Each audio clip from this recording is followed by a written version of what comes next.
Well, greetings to you. A video today, if I may, really, which is directed at our almost certainly new Chancellor of the Exchequer, Rachel Reeves, and any financial journalists and presenters who masquerade as such in mainstream media.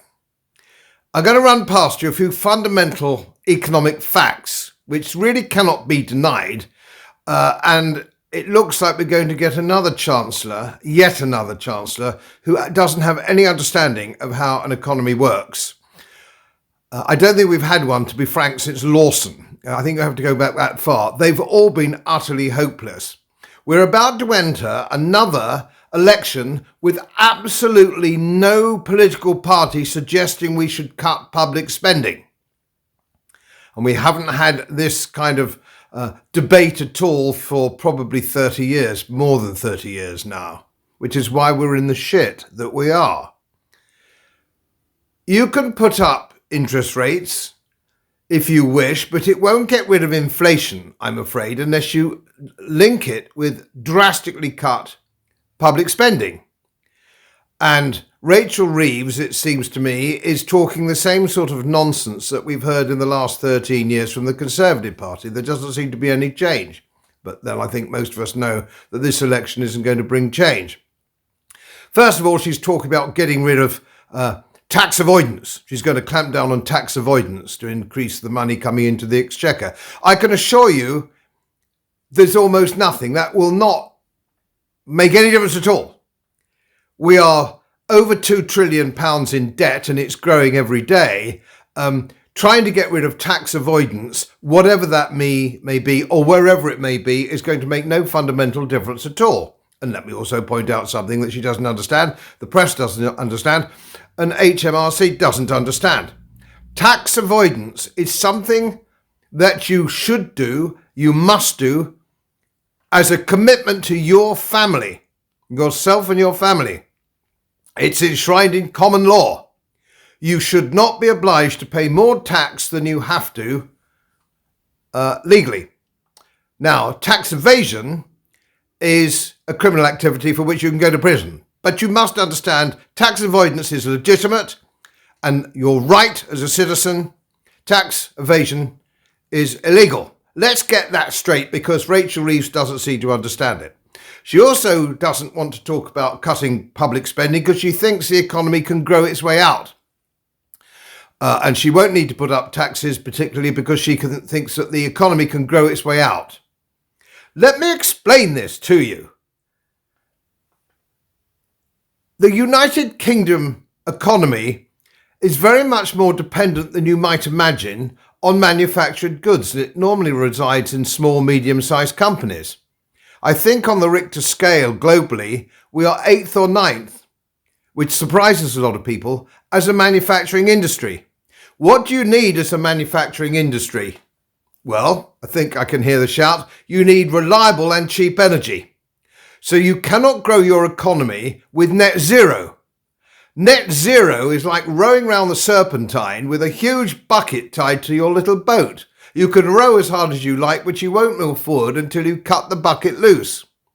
Now, net zero is a lunacy and it's a nonsense, and I've gone on that before. And I have a whole page on climate, which means that net zero is totally unnecessary as well as being absurd and ridiculous. But we all know it's a political game. It's about political control. So we cannot grow our economy while we are wedded to net zero, which is why the Indian subcontinent, China, Indonesia, and the South Americans don't pay any attention to it, although they may pay a little bit of lip service to it. We have to free up the economy. We also have to get rid of all the regulations that we have, all the stupid regulations that we inherited from the European Union, not one of which has been rescinded. In a free society, we need a deregulated economy and low tax. That is Janet and John, book 1 of Running an Economy, all right? And if you think I'm wrong, look up the administration of John Cooperthwaite in Hong Kong post-war to see what laissez-faire capitalism can actually do and what it can achieve, leaving that aside. Instead, we don't have capitalism at the moment. We have mercantilism. So I'm afraid if you ground your way through an economic degree at any British university, you've been taught absolute 100% bullshit. We do not have a capitalist system in this country. Another thing that we cannot do, we cannot continue to send money abroad.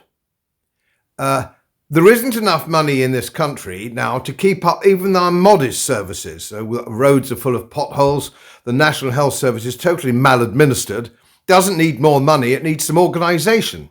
They have enough money, for goodness sake. They have billions and billions and billions of pounds a year, and it's still a shambles. Why is it a shambles? Because it's run by Muppets. That's why. It doesn't need more money. It needs sorting out. I would start scrapping and starting from the bottom up.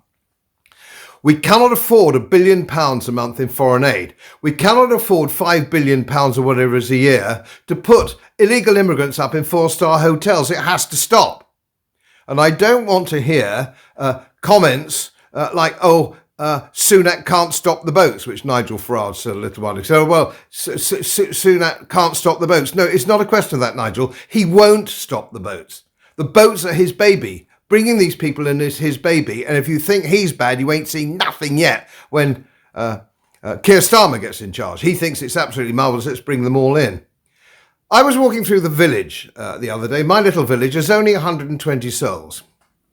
And it was quite interesting. I was with the Mem Sub, walking the dogs, and it was quite fascinating.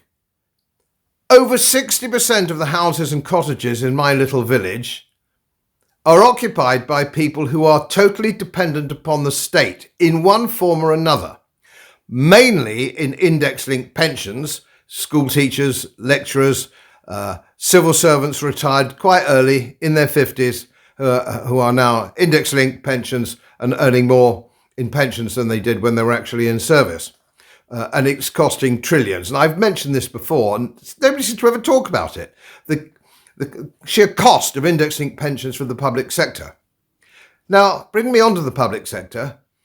If you want your NHS, if you want to get rid of potholes, if you want the sort of society and the state to run all these things, education, so on and so forth, I don't. I'm an Austrian school economist. I wouldn't have the state having anything to do with anything at all, because it's shambles.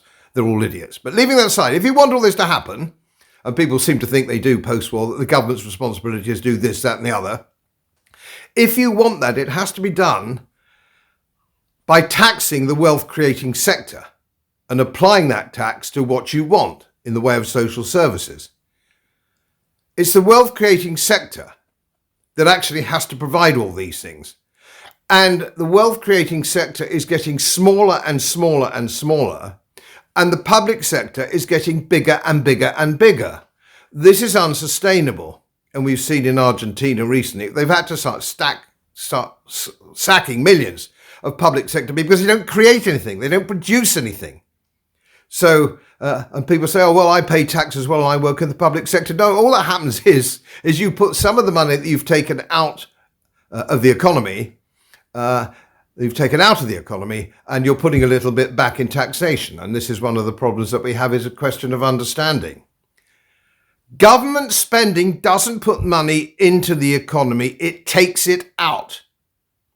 It takes it out. So until we address the elephant in the room, which is public spending, nothing is going to get better. Things will get worse. Fiat currency will be debased because it's not only this country, it's Western Europe and North America in the same pickle. So it's not going to get any better. And I think everybody that's going into this election in their heart knows this to be the case. I think you all know that a new government under Keir Starmer is not going to make any changes whatsoever. It'll probably be worse, if it could be worse. And we're now, as a nation, the most highly taxed we have ever been in my lifetime. In my lifetime, an old geezer, born in 1949. And we're more highly taxed now than we ever have been in my lifetime. And one is asked the question, perhaps, what the hell do they do with it? Apart from where we know give it away, they can't wait to give it away to feel good on the world stage. But we know that if you're in the wealth creating sector, you're working hard. You're working as hard as you can for you and your family. What's in it for you? You know there'll be no social care when you get on. You know the fundamental state pensions being pushed out and pushed out and pushed out. They're now talking, my wife won't get her pension until she's 67, and now they're talking about 75. Okay, so be it. But why? Where's all the money gone? Why are there potholes when you think how much motorists put in VAT for a new car, tax on petrol, so on and so forth, vehicle licensing? I worked out once that only 30% of it that goes anywhere near the roads. And I think if you drive along the roads today, you can see that. So the point is, there is no change in the offing at the moment. There's only tinkering around the edges. And I'm sorry I include the reform. I've had a look at the manifesto reform. It's tinkering, really, isn't it? It's tinkering. So I don't know. Who do you vote for? Haven't a bloody clue, frankly. But I do wish that modern government, especially in the United Kingdom, would get a grip of actually how to understand an economy. And at the moment, they simply don't. And that's with the connivance, is it not, of mainstream media. Mainstream media representative presenters don't know how to interview potential chancellors of the Exchequer or politicians, because not one of them will say, are you committed to cutting government spending? Because unless you do, we're going to see more inflation and higher tax. That's how the game works. That's how it is. But you won't hear them say that. And we're going to go through this election. There's only a few weeks of it. Let me tell you, you won't hear anybody talk about cutting government spending. Not one journalist, not one TV presenter, and not one politician will talk about it. Not one. It'll be just like the last time and the time before. The reason the country is in the shit today is because it's run by complete and total muppets and not run by people who actually understand economics and business. Sadly. Anyway, there we are. Nip off and shoot yourself. As most of you know, my work is very heavily independently research-based. And I get my information from all over the world. It would help if you press the subscribe button and the little bell next to it, because the more subscribers I have, the more likely it is that international independent research institutes will share their material with me. It's most helpful, and then of course I automatically share it with you. So surprise, won't cost you anything. Thank you very much.